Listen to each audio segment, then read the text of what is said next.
What's good, y'all? This is Timothy with the TNT Podcast. I am one half of the TNT Podcast, and I am here with my brother Sam with the Failed Podcast as well. We got a special guest here with us today.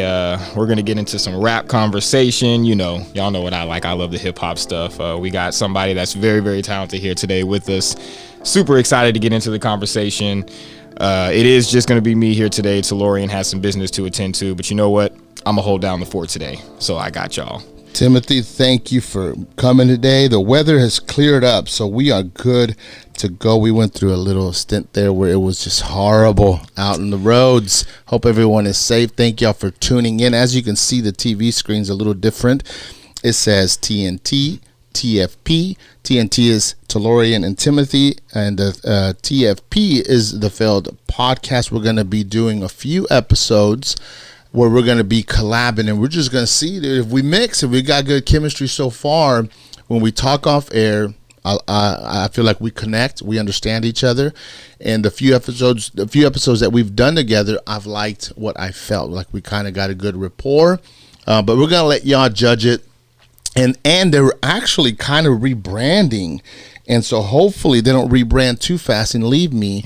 But that's the goal. I just kind of want to be a runway for them, so whenever they get set up and rolling, this can kind of, we can still collab. But today we got a great episode. We have a special guest here. It's funny because it's the TNT TFP. And he's on a podcast called the TFTI. Thank you for the invite podcast. And so that's just funny because it's just too many letters, but it's all good. Lyrical, how are you, man? Thank you for joining us here today. How are you doing, man? You're doing good. Thank y'all for having me. Now, your name is Lyrical, so there's no guessing he's not the bass player, for a band or he writes and he speaks and he does his thing. And he recently released, how many songs did you release on YouTube?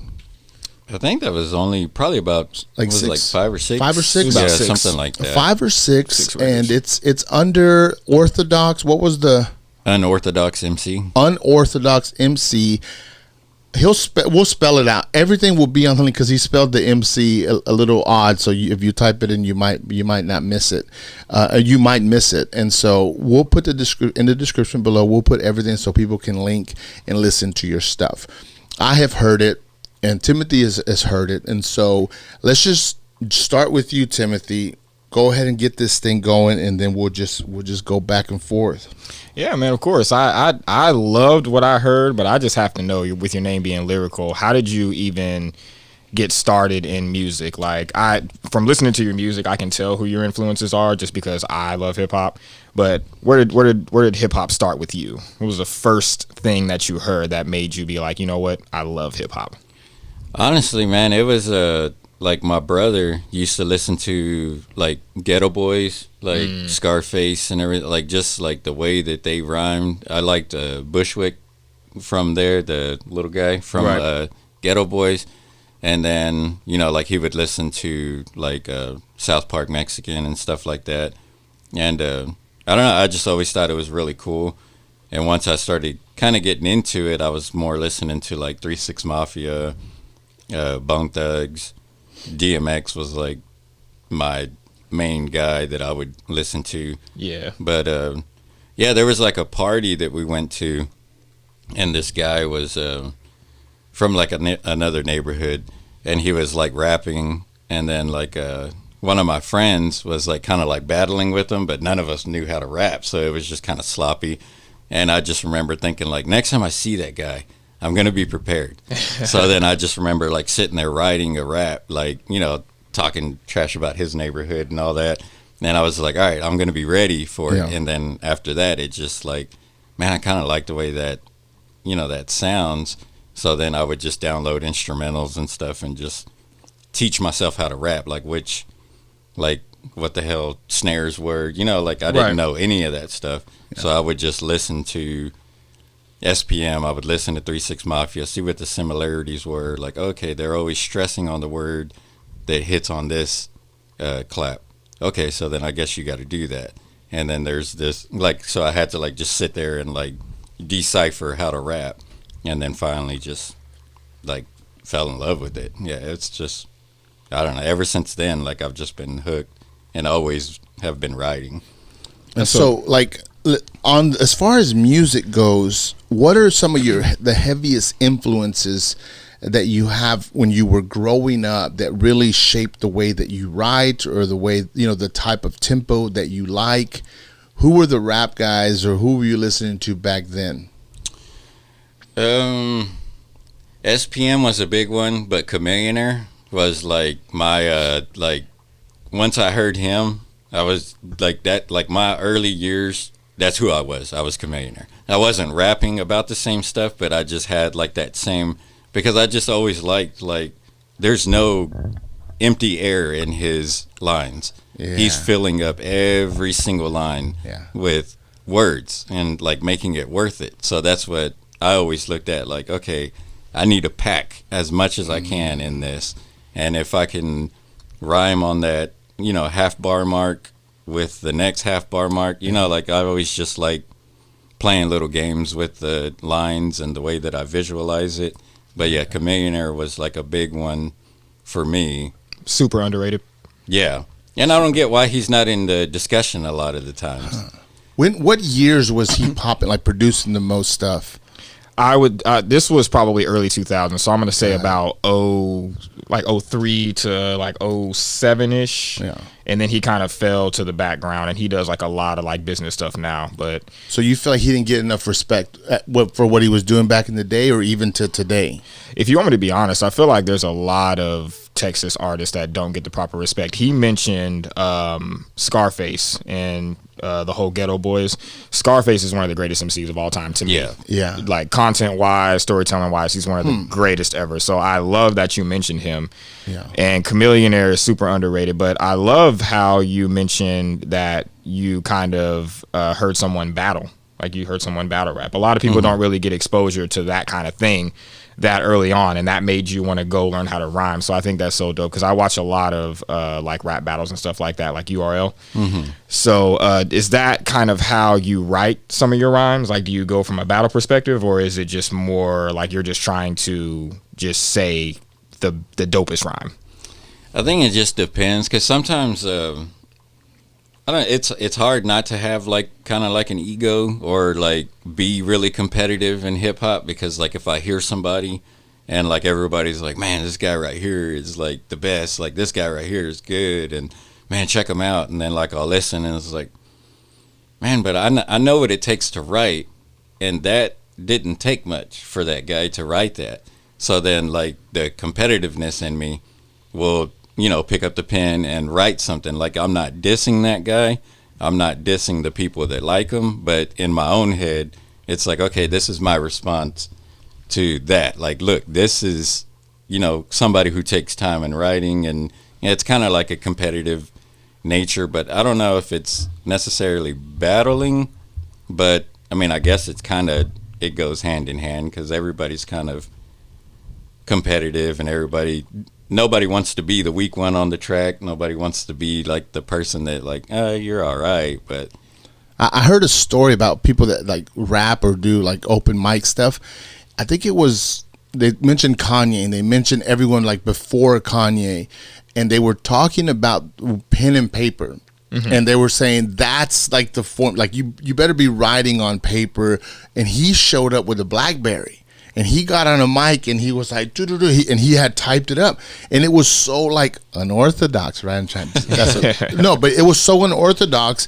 And he did it because there is like an old way of doing hip hop and doing battling, being lyrical to the way that it is now. Some would say it's losing its like DNA compared to what we grew up with, like the Tupacs and Dre and all of that, to now where some people are popping. We were talking TikTok, and they're literally popping on TikTok, and they're not 3 to 5 minute song type artists. Now they're 20 to 30 second type artist.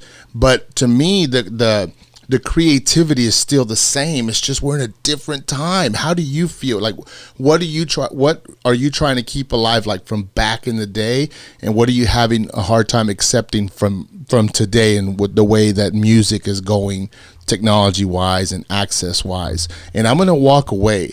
I said I wasn't gonna show some clips, but I'm gonna show them. And it's your music, so do we have permission to play it on the podcast? Yeah, whatever. Booyah! So there you go. Hopefully YouTube hears that or whatever. So y'all talk for a second. I'm gonna plug my phone up, and then we're gonna clip some of your stuff. Okay? All right. Yeah, man, that's crazy. But yeah, I guess to answer that question, I like more of the because there's a lot of people that are good rappers, but they're not good songwriters. You know, right. Like a lot of people can't write a hook to save their life. Right. And I think like a hook is pretty important in a song. Like it kind of ties it all together. And I used to suck at writing hooks. And I used to, we haven't really recently, but I have a friend that I rap with. And he would write like 8 bars to a verse or like 4 bars for a verse. And I'd be like, man, sounds good. Let's use that as a hook. So I would always screw him over kind of because we would take parts of his verse to make a hook. Mm-hmm. And then finally I started learning how to write a hook. And yeah, I think there's like a lot of like Crooked Eye is somebody who can just, he raps his ass off. He's really impressive, but like he's not a good songwriter. Right. And, like he can't really talk about much other than just I'm the best and this is why, and like how a lot of rappers are. Yeah, that goes to the conversation of like who's the greatest, because for me, what you said about being able to write a good song is important. Mm-hmm. You can rap all day. There are a lot of MCs that they flip the craziest bars, they do the craziest schemes, they do all these different things, but are you able to write a good song? So my question to you is, do you think that if an artist has a writer that's helping them write like a hook, but they're writing the verses, mm-hmm. is that something that's okay? Because I feel like writing in general is just frowned upon nowadays. Like people just don't understand what it really takes to make a full, complete song. And it's not necessarily like when we talk about like writing, we talk about guys like Drake, like he's the poster child for having ghostwriters. Yeah. But I feel like a lot of people don't know the difference between a reference track, ghostwriting, and all the things that actually go into making a song, depending on what kind of artist you are and how big you are. See, and I've heard that, I don't know what the story is with Drake, like how they qualify as ghostwriters, but I've heard that, like if you're in the studio, like if me and you are in the studio together and I say something and I'm like, man, I can't figure out, the syllables are off. Like, mm-hmm. I need, like, what's another word for this? And if you tell me, like, oh, try this. Oh, yeah, that works. Mm-hmm. Like, does that mean that you've influenced the writing in some way and now I got to credit you as a ghostwriter? Right. Like, I don't know how that works. Dude, and what I've caught lately is the arguments that people are having for their credits for mm-hmm. that reason. And these are artists from back in the day, and then now their music is popping for whatever reason, TikTok music, YouTube stuff, and then now they're like, hey, I gave you this, and you owe me some money, and it's exactly that. It was just, I'm just gonna help you. I write a little bit, but this, like in this day and age, people want to charge for everything, mm-hmm. and in business, it makes sense. Whatever, you made the plastic, I delivered, everyone gets paid. But when it comes to creativity, I think it's going to hinder it whenever you can't collab with someone openly. You know, like Timothy, me and you aren't on the same page. You can come at me later and say, Sam, if you don't give me this much money, you can't play none of the parts that I was on your podcast because you're going to blow up. You know what I'm saying? That was kind of my idea for us to do that. So I want my money for that. Right now, up front. Yeah. Right.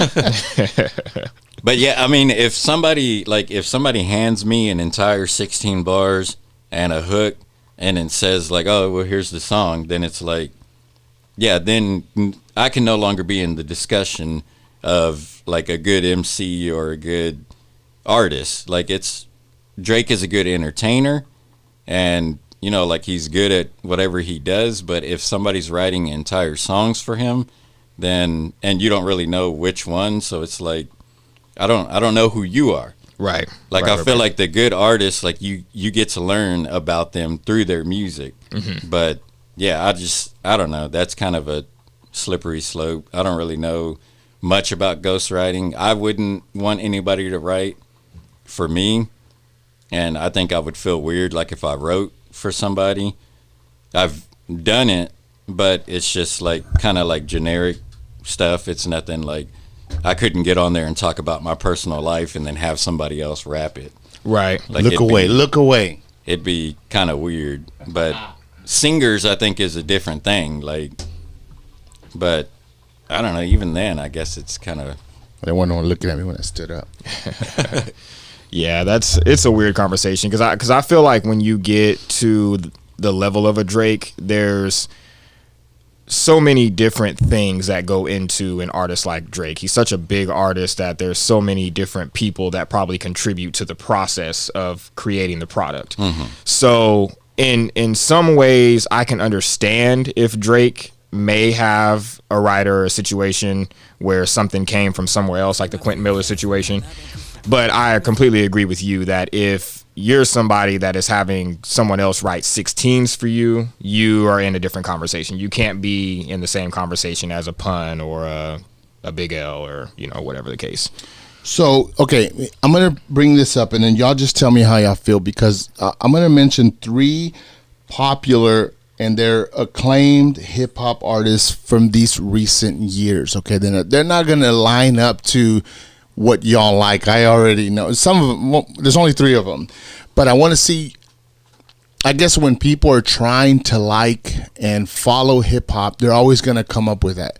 Am I going to be the guy that references all the OGs, the guys who made this, or am I going to be the guy that references new people? Mm-hmm. And it seems like for me, I'm on both sides because I don't know as much as y'all. And so I'll reference anyone and I'll say, I like this guy or I like that guy.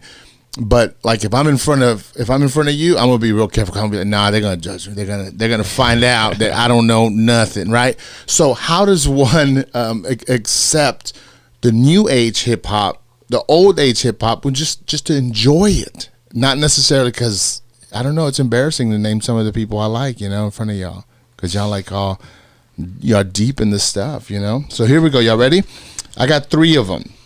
Okay, these are 3 popular and acclaimed hip hop artists in the recent years. Okay, the first one, and I got a little description after them, and then tell me what y'all think about them. I'm gonna start. Obviously, we got to represent the female hip hop and hip hop culture artist, Cardi B. Okay. Rose to fame with her bold, confident, and unapologetic style, as well as her playful and funny lyrics. She is known for her ability to bring a fresh perspective to hip-hop genres and for her success as a female rapper in a male-dominated industry. Thoughts on female hip-hop artists and Cardi B? We'll start with you, Lyrical. For me, I've always looked at this as kind of like 2 different categories. There's kind of like the rap, and then there's the hip hop. And for me, like Cardi B is more of like that commercial, fun, in the club type stuff. But I don't know if y'all have ever heard of Jean Grey. Yes. Very dope. To me, that is a female hip hop MC. Like that right there is like, okay, you gotta like. If you're not in that same category, then you're making party music pretty much, and it's fun, but it's just, to me, it's not necessarily hip hop. Yeah. And it's just like how I said, like I used to love DMX, but I also used to like Ludacris, and like Ludacris is more fun, silly, but he was good, and I think another underrated person that nobody really talks about, but he wasn't like on that same level as like DMX, like with that, like hard, like pure life and, talking about like real stuff.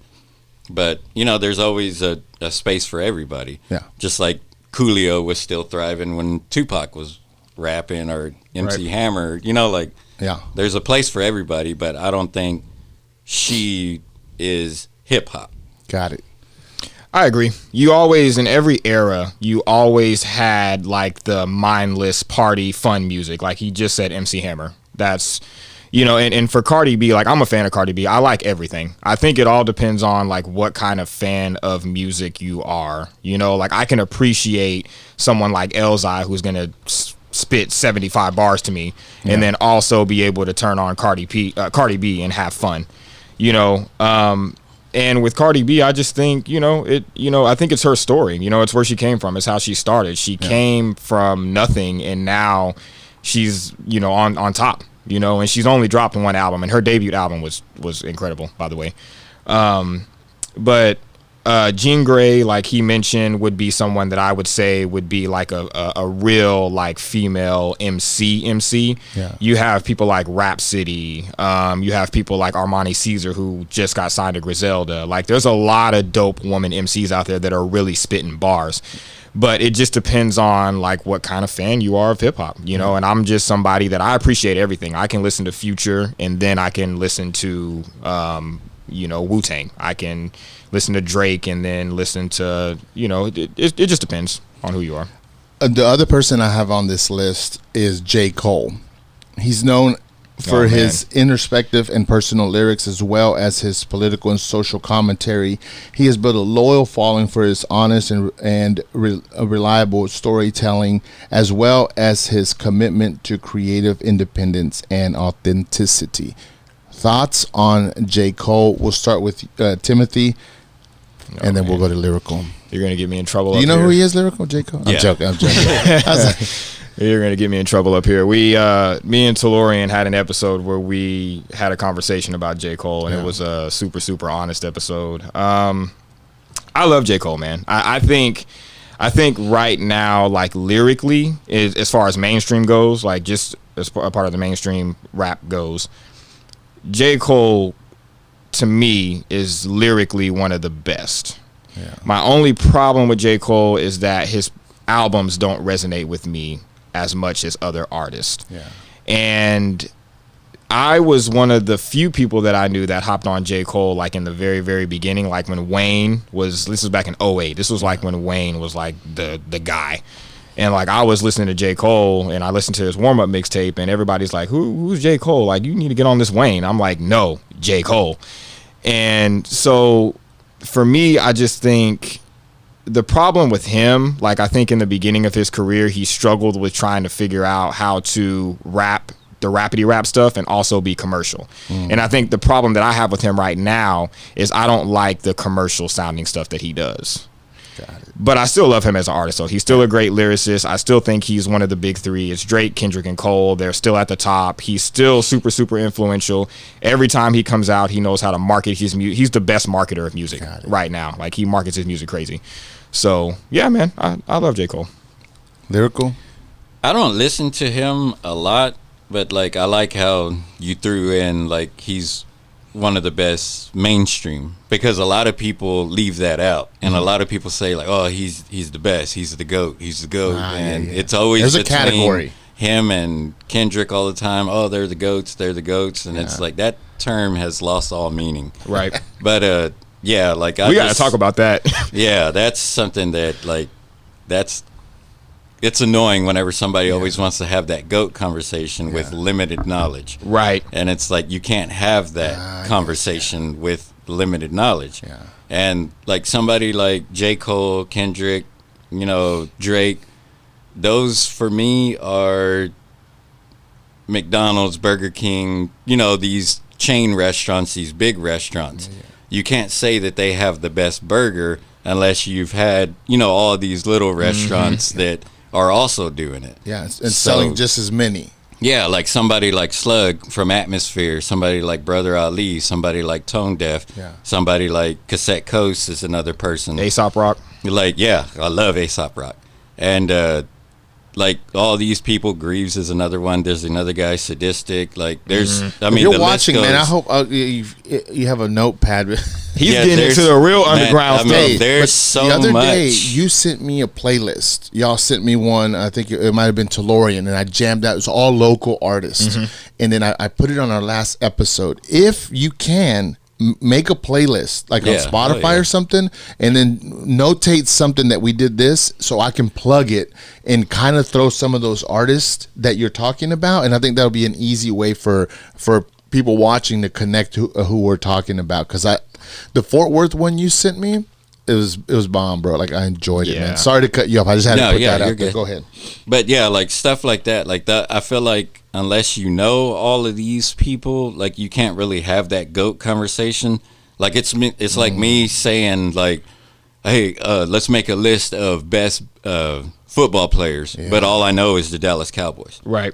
And it's like you can't do that. You can't have that conversation then. So I can't even have that conversation. The GOAT conversation, you can't throw it out so lightly. No, like, it's the greatest of all time. And so your scope has to be wide. And a lot of people want to interject themselves in that conversation with a narrow understanding of music. So like out of us three, I'm out. Now, who do I like the most? But I grew up a long time ago. I was listening to old hip hop, so maybe I have an idea. But that GOAT conversation does require a little more depth, and I think that the impact of the word GOAT has lost its meaning because we have like Brady, we have LeBron and Kobe and Jordan. We have in the hip hop game, we also we use the word GOAT. Even if you watch like America's Got Talent, they start using words like GOAT and stuff, and it's just like it's losing its meaning. That's our neighbors; they're so loud.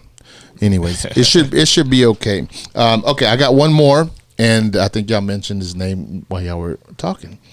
Kendrick Lamar is widely considered one of the greatest rappers of all time. He's known for his complex lyrics, storytelling, and social conscious themes, as well as his ability to experiment with different styles and sounds in his music. Lyrical thoughts and insight on Kendrick Lamar. I don't really have too much of an opinion because I don't think I've really listened to him that much. I've listened to like things that he was featured on, and I think whenever I do finally listen to him, I need to remove all of the preconceived notions of like who he is and like what everybody says about him, because I go in it listening like if somebody's like, oh man, this guy is the GOAT right That's now. what you're hearing now. And then it's like I put it on, then it's like, not today. what? Like really? Like no, like that's not even he's decent for the category that he's in, but no, like he's not even in that discussion. Whenever I have discussions with people about hip hop, like nobody's throwing Kendrick out there. And it's just kind of like that's more of the commercial stuff, which I don't really dive too deep into. And it's not really like what I'm into, but I can appreciate him for being good on the level that he's in, because he is definitely better than a lot of the other stuff that I listen to. Same with J. Cole. I think he's probably higher up there than Kendrick lyrically for me, because he's more understandable whenever he's writing. But I just feel like sometimes like if Kendrick like doesn't really make sense, like people just say like, oh, it's poetic.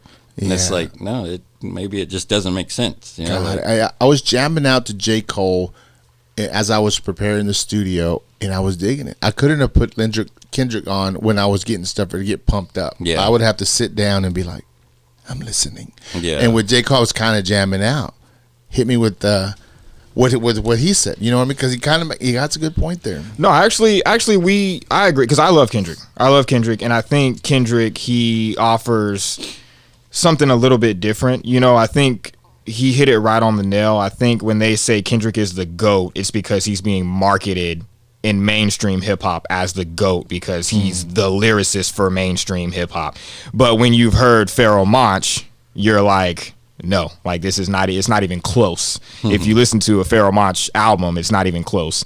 But I think with Kendrick, he's on that creative side, but he's also rapping. And a lot of the stuff that he's rapping about, it is kind of like complex. You have to like dig and like, you know, look at his lyrics and all that kind of stuff to figure out what it is that he's talking about. But no, like whenever we talk about the GOAT conversation, like who are the best rappers like lyrically, Kendrick doesn't even crack my. He's not even in my top. He's not in my top 10. I literally just had a conversation with Taylorean and another friend of mine, Justin, in our group chat, and we were talking about different artists and basically the idea of creativity in artists. And I think J. Cole came up, and they started talking about like J. Cole's KOD album, and I was telling them, to me, that album is not that. It's not that deep whenever you have, Pharaoh Monch PTSD or Elzai, the preface, or like Aesop Rock, like those. Lupe Fiasco just released an album called Drill Music in Zion, and it's a concept album about all of the violence in Chicago, and he's like comparing it to like how violent music is now. Like that to me is different leagues, but Kendrick is just. He's marketed, like commercially marketed. So, again, this is no hate against Kendrick because I love Kendrick. Yeah. So. See, and I feel like we come across that way in a lot of discussions, like because I know I feel that way whenever I'm talking to somebody and they're like, oh man, like this guy right here is, the best and whatever. And it's like, it just seems like I don't like anybody, but it's like, man, but that's just what your very limited knowledge of what you're listening to. Like, well, look, let me tell you this. I'm that guy. I don't know a lot. I'm not deep in hip hop and culture, and like everyone y'all mentioned, I'm going to learn it because you're going to make a playlist. But I think that's one thing that we're trying to do with this collab is to show that line. They're very knowledgeable and I'm not, but we're able to have a discussion about it. And sometimes people in general in life don't insert in themselves in conversations that can move us forward as humanity because we're so on opposite sides. Right. And we're kind of, I know this is a reach, guys, but we're on opposite sides as far as knowledge in hip hop. But we're here talking about it, and you're going to show me some stuff, and then I'm going to say stuff that don't make no sense because I do follow pop culture, just what's happening now. But I'm learning because I'm talking to Taylorean and Tim. And so that's kind of the message I want to put out there, that if you are nervous or scared or you don't step into certain cultures or people, it's because you're not sitting down because you're worried about the not knowing. But I'm pretty comfortable here with you guys. Well, that's what I think good about like what you just said. Like a lot of people have it like stuck in their mind that like, oh no, this guy's the greatest. I don't even know who you're talking about. Like this guy sold this many and and how many has he sold? Like they're not even open to the idea of listening to somebody new. Yeah. And it's like you got to be willing to be exposed to more people if you want to, really develop a decent opinion on this genre of music. So is this statement true to both of y'all? I would almost just tell people, just listen. Like, forget the money, forget the magazines, forget the award. Like, all that's important. But, dude, like, if I mention someone or something, just look into it, or simply just listen. And after you listen, then tell me how you feel. Not just based on Kendrick's the best or this is the best, and then you start cutting everything else off. And I'm just like, just listen. And that's what I did with the list that you sent me. I just listened. Yeah, hip hop has a follow the leader mentality. People are only gonna listen to what they feel like everybody else is listening to, and I've had many conversations with people. I've had people tell me before that they don't even take my opinions on hip hop serious because all of the artists or a lot of the artists that I listen to are unknown. That to me is just such a closed-minded way of thinking because hip hop is there's so many subgenres, there's so many different artists, there's so many different creative people in hip hop. You know what I'm saying? And hip hop is this constant battle of underground versus mainstream, lyrical versus non-lyrical, melodic versus like it's annoying. It's so annoying. And even with the conversation that we had earlier, like I love lyrical rap. Like I love to hear rap. I like introspection and I like wordplay. Yeah. I like artists that know how to bend words. Like you do that very well. That's something that I picked up on you quick. But at the same time, I also want people to be able to appreciate mainstream music too. So I don't really like look down on mainstream music. I don't try to tell people that, well, Kendrick is the GOAT, so that's what you have to go by. Yeah. But I don't want people to not listen to mainstream music as well. So everything has its place. And Exactly. I think like if I go to like a bar or something, I never go to a club, but if I were to go to a club, like I don't want to hear Aesop Rock. Right. And you know, like That would be like, so weird. there's like a time and a place for everything. Yeah. And like whenever I'm riding in the car, I want to listen to something. Whenever I'm at the house, like I want to listen to something. When I'm cleaning, I'm listening to something. When I'm working, I'm listening to something. Like there's so much. Like you got to be able to be open to all kinds of like.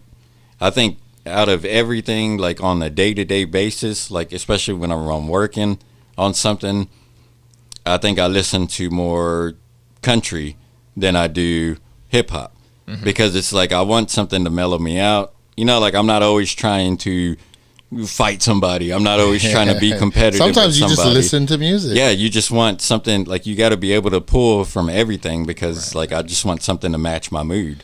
All right, guys, we're going to try to do this. Lyrical has dropped a few. Now, Lyrical's got more stuff. He's written a lot more, and he just hasn't published it, or he's finally. I feel like you've done it before, but you're coming out of your shell once again, and that makes me excited. And so we're going to try to clip some of his stuff right now. So get ready.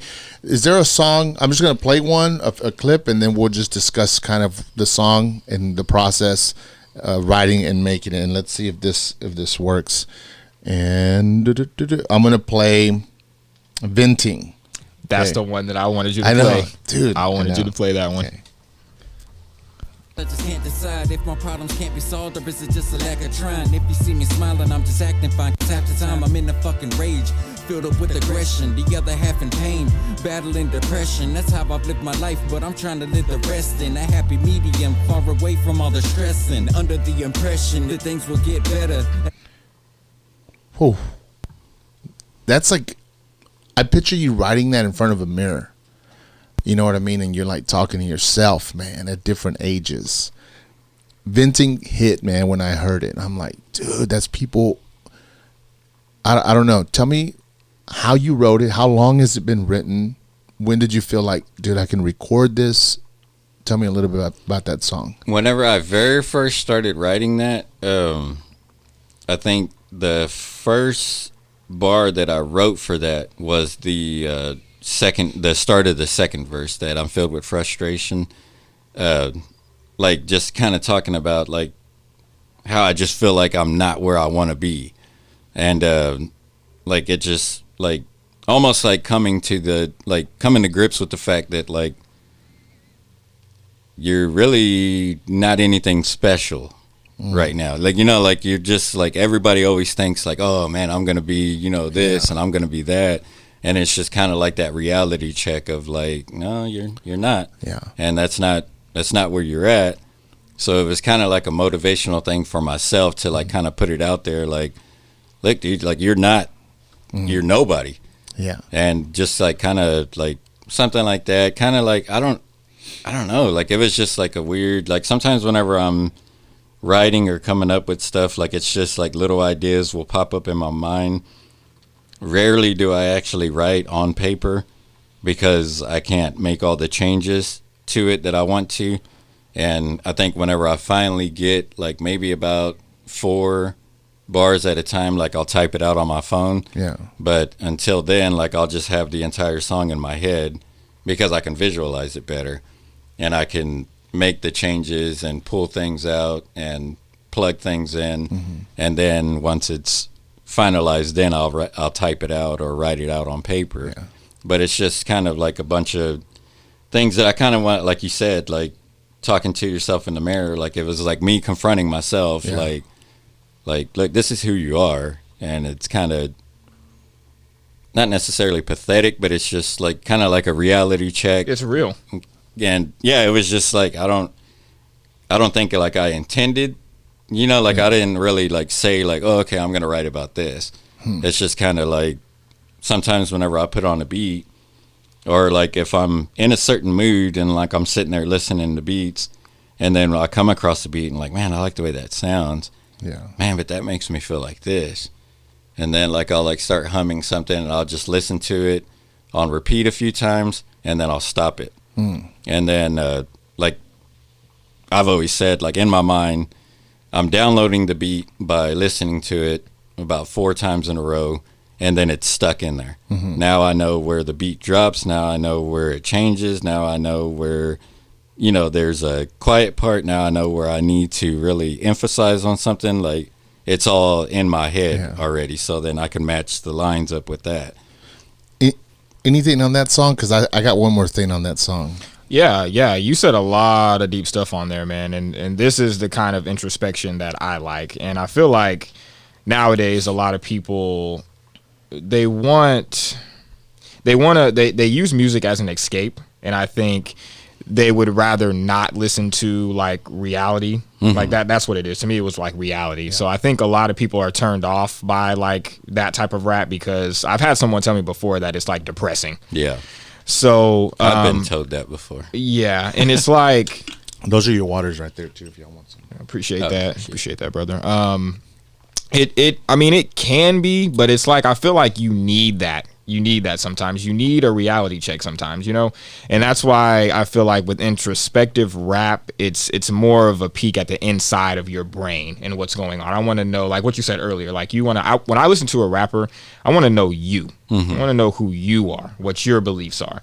And in the song, you mentioned your son. You mentioned your son in the song and how you were saying that, you know, you rap, and if he's not into rap, then what is he going to learn from me? And I think the interesting thing about that is the type of music that you make. I feel like growing up, hip-hop taught me a lot.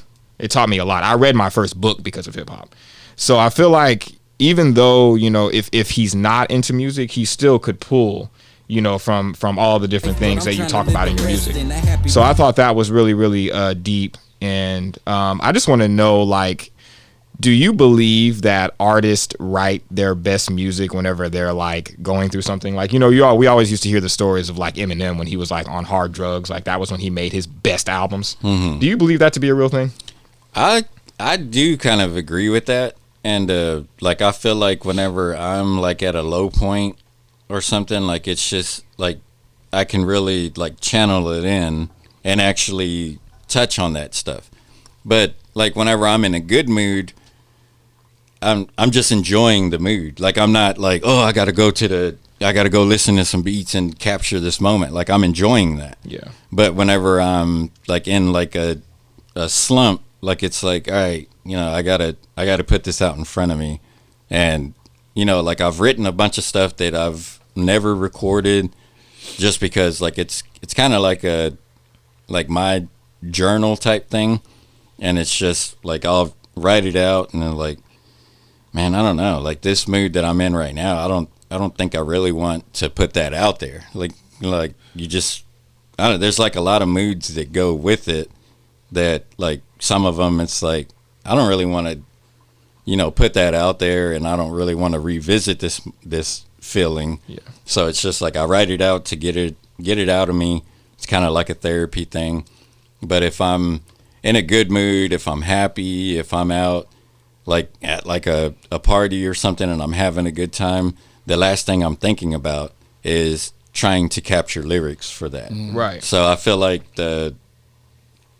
I think I do write most of my best stuff whenever I'm either like mad or sad or going through something. Then I can kind of like capture that moment or like a split second of, you know, something that I just went through and write an entire song about it.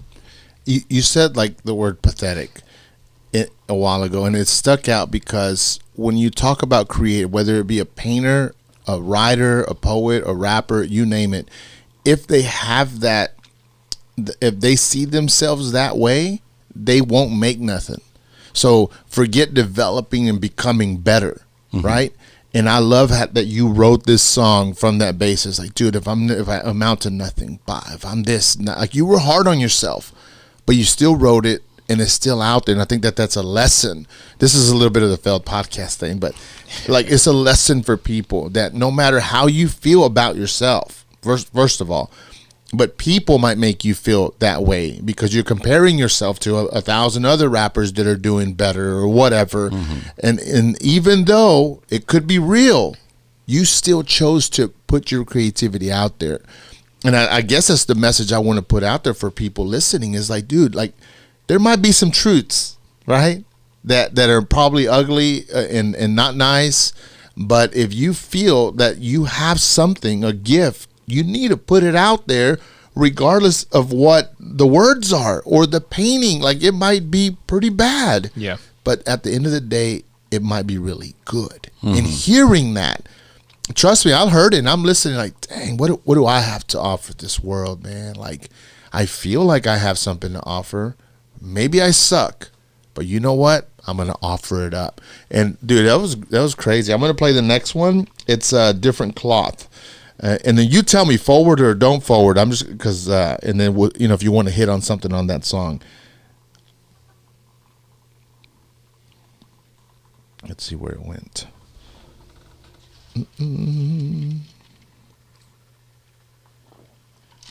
This is Unorthodox Emcee, and it's different cloth. Oh, here we go. Sorry. Verse. Sometimes it's hard for me to speak from the heart without rhyming the words. Cause I'm an MC. That's the way we speak our minds. I don't just run my mouth and post bullshit. I speak with rhymes. You wanna know what sets me apart? Shit, where do I start? For one, I've never had dreams of having my music on top of the charts. Don't want no #1 hit. Don't want no radio banger. Don't want my shit being played in the club. All right. Different cloth. That's kind of you just being you. When you wrote that, what were you thinking? I want to say that because it sounds like you're writing for yourself because you don't care about the accolations or the eyeballs, the plays. No hits. it was probably like one of those things where like I overheard a conversation or I saw people talking about something and it was like my response to what I heard, but not addressing them directly or anything like that. So it's kind of like I said, like sometimes it's hard for me to speak from the heart without rhyming the words. Like I'd rather make like a verse or like a song or something out of it because it's easier for me to put it out there that way. But yeah, I think it's I think it was a response to something that I heard about like how people were like, oh, you got to have like a club song. You got to have something for the ladies.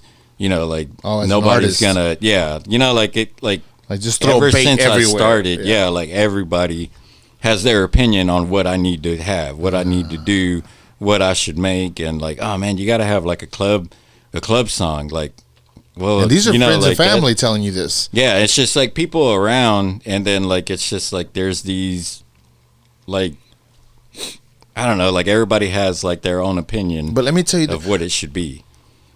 So is it like a public service announcement that if you know a creative that's a writer or a rapper or a songwriter, and we do it naturally, we don't mean to be ugly, we're like, dude, you're so good, you should try it like this. Yeah.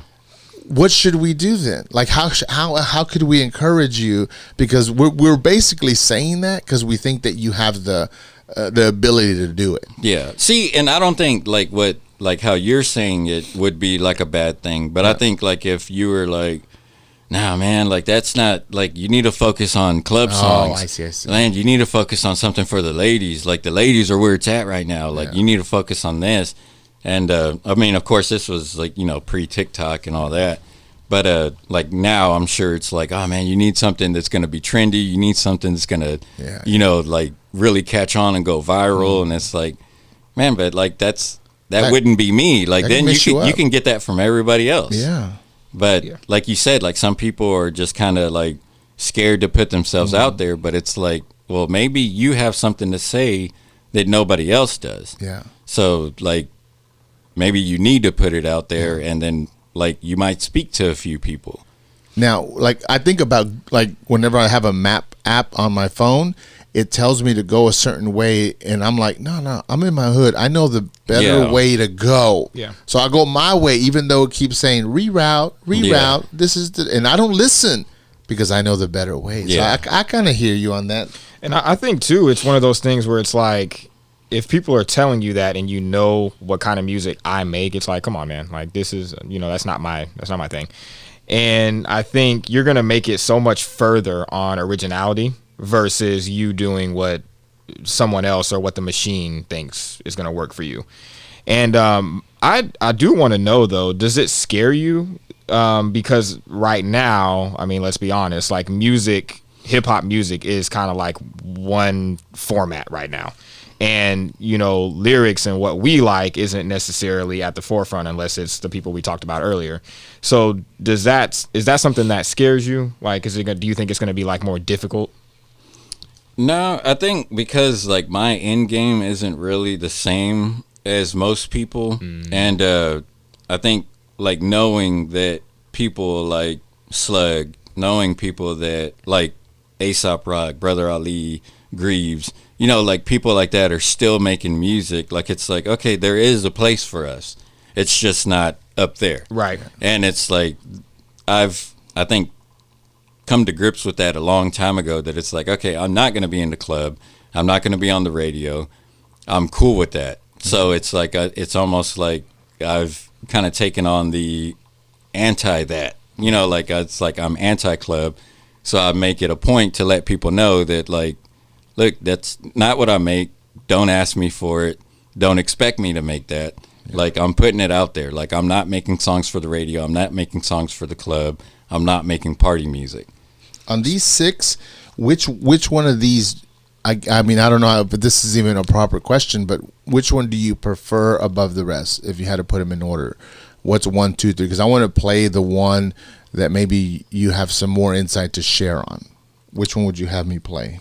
Venting is probably one that I feel like most proud of the way that it came together. Rambling is another one that I kind of like the way that I think the beat kind of makes it feel a little bit different. Like if I would have put it on a sadder beat, then it would have had like a whole different feel to it. But I don't know. I wanted something a little bit more upbeat, I guess. It's not really like clubby, but this is Rambling. Unorthodox Emcee. He's here in the studio with us, and we have his permission to play this.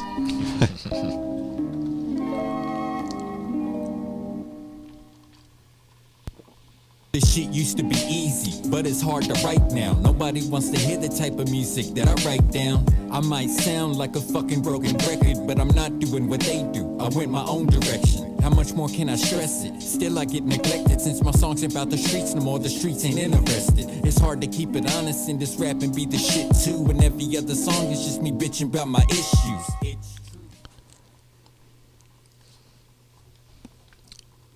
What you got? You are a competitor.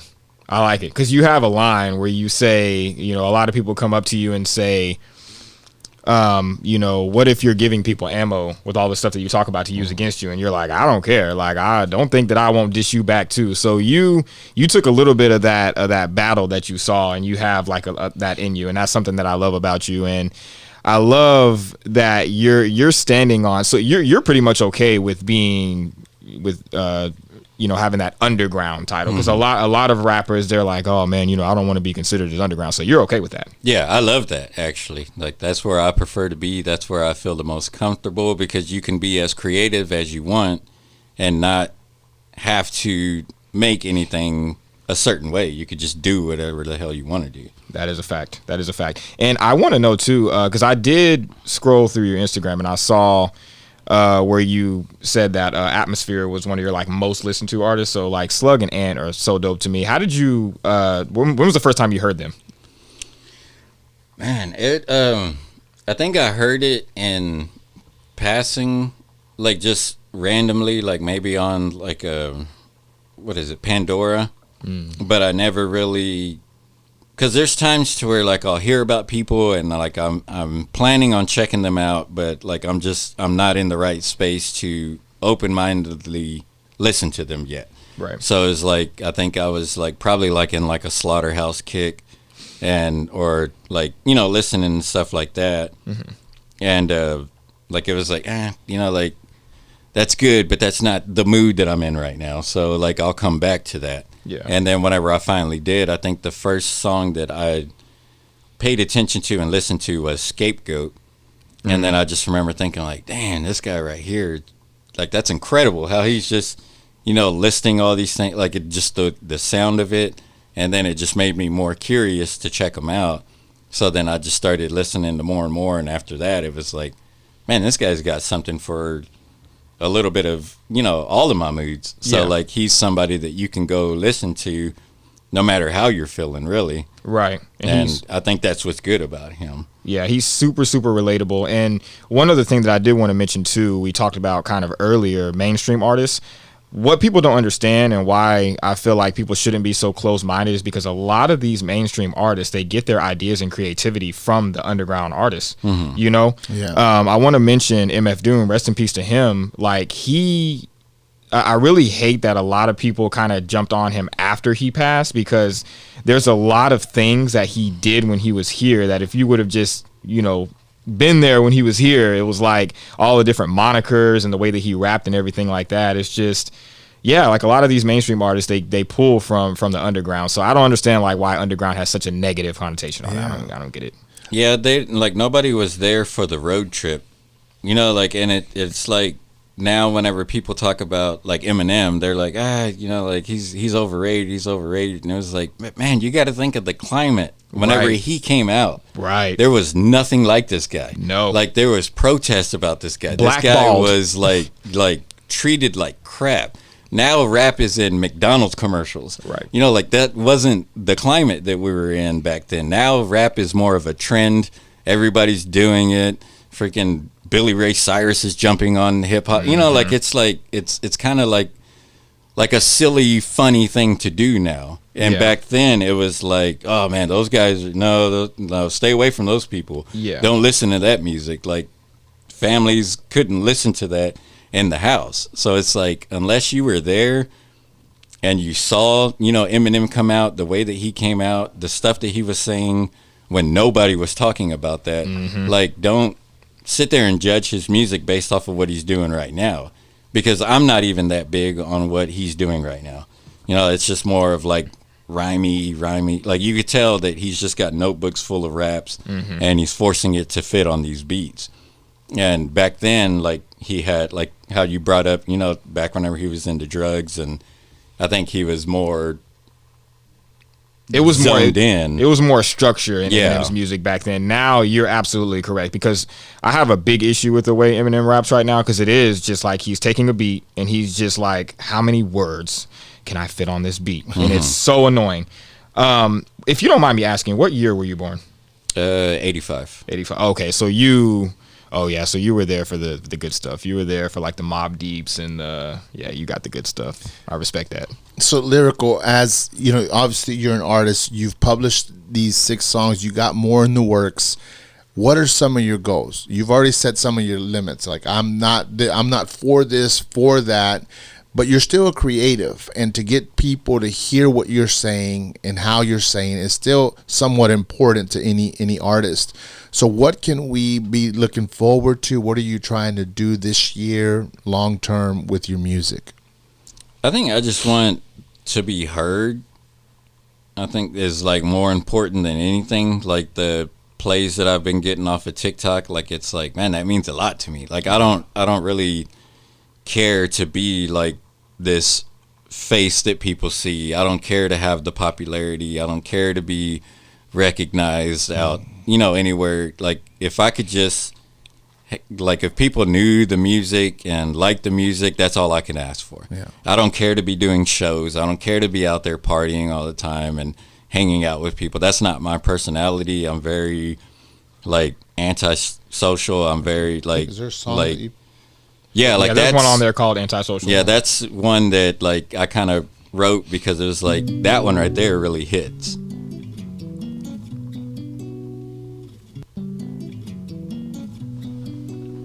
Unorthodox Emcee. This is Antisocial. The center of attention, never was a class clown, was completely content with blending in the background, cared less for popularity, never tried to stand out. It didn't stop in high school, cause that's the way I am now. I enjoyed it, and I love creativity in any form. I'm always trying to dig into the mind, because it's hard to lean in on it. I feel like the arts kind of take a back seat, and I really want to put it in the forefront, the arts and creativity. I love it. I'm a supporter of it. Timothy, last thought or final question you have just for the audience, or maybe Lyrical, and then I'll wrap this sit down up. No. I think I said that right. No, man, I just want to say, man, just keep doing your thing, man. You are super dope. Keep being original, keep being creative. I think everything that's on there is incredible. Keep being introspective, keep telling people your story, because it's an important one. We all have our down moments where we think that our story is not important, but it is. So I just want to say, keep doing your thing, and you got a supporter in me. I'm here. Appreciate it, man. Lyrical, final thoughts, or just anything? I Everything that you're doing, I'm just gonna plug on the description below. I would hate to finish with that because we're kind of trying to spotlight you, but your podcast and everything, I'll put it in there. Cool. Yeah, I mean, I guess like a takeaway is like I'm an introvert, and like I know there's a lot of us out there that feel like, oh, since we're not on social media, since we're not, popular, since we're not this and that, like we shouldn't even try. And I think like the introverts have a lot to say because we tend to be the quiet ones that watch and learn instead of being the loud ones in the room and just, trying to get all the attention on us. Like, I feel like the introverts do have a lot to say. So if you are introverted, you're not a club going person, you're not out there partying all the damn time, like still put your art out there. Yeah. Because people need to hear that, because there are a lot of us out there. We're just not loud. We're not, a big, like, loud bunch, I guess. So, but I mean, I still like to hear from people that are like me, like to where it's like, I don't really like to go out and socialize. I just kind of stay to myself. But yeah, like, I think, like, don't let that like steer you away from it because you think that you got to be at these big shows, that you got to be at the bar all the time, that you got to be clubbing all the time, that you got to have that big personality. Like, you don't. Like, music is music. When we're listening, like, you can't see all that crap. You can't see the money. You can't see the jewelry. Like, all that matters is lyrics. Yeah. And that's what I'm big on, is lyrics. Like, if you can strip the beat away and you still have something to say, like, that's important. Like, have something to say. Don't waste people's time with nonsense bragging about what you got. Like, that's just how I feel. I love it. Okay, Timothy, follow me, all right? If Taylorean was here, I would have put him on the spot. I'm gonna say my final thoughts, and I'm gonna hand it off to you, and you're gonna close it, okay? And that's who we are, and that's what we're doing. So be ready, okay? Thank you so much, Lyrical, for coming on. It's been a pleasure talking with you and getting some insight on hip-hop and some of the music that you've written. I've had a good time, and for everyone watching, thank y'all for your support. I hope that you're enjoying this small project that we're doing here, and we got some more lined up. This is not the last, and we're going to keep going, and I'm just going to put some of Lyrical's music in the background, and I'm going to let Timothy close this show down. Yes, sir. Yeah, like Sam said, we got more dope content coming. Stay tuned for the dope hip hop conversations. Me and Taylorean will be here giving you all the great content. And check your boys out, TNT Podcast with the TheFailedPodcast and our brother Sam. We love y'all, and thank you for coming, Lyrical. Appreciate y'all having me. Of course. Love. Fuck these popular clowns, thinking just cause they known that I hottest around. Always talking about they on top of the town. All they doing is running hip hop to the ground. The coalition is here to assist and get rid of the gimmicks and spit something.